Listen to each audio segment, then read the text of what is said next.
eh bien personne n'en parlerait jamais. Comme on ne parle jamais des autres raisons que l'on a d'être accablé au travail. Je sais que je suis en Seine-Maritime, que je connais, j'y ai vécu, mes chers amis, il y a bien longtemps. Eh bien oui, à Yvetot. Allez, il y en a bien ici, non? Où j'étais un hors-saint du tonnerre de Dieu.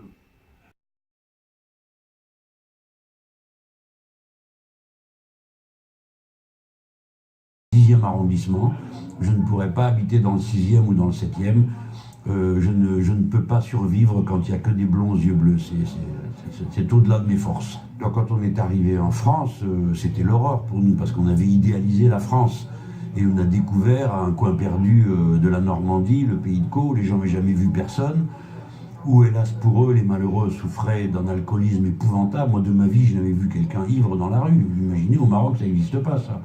Donc nous étions consternés. Hein.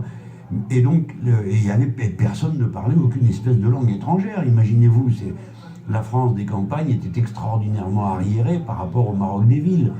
Casablanca était une ville plus moderne que Clermont-Ferrand. Hein, les gens ne se rendent pas compte de ça.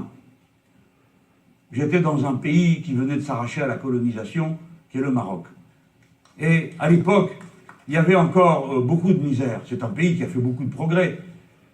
Et la chose qui nous avait frappé quand on a été rapatriés en métropole, en France, c'est qu'en France, il n'y avait pas de mendiants.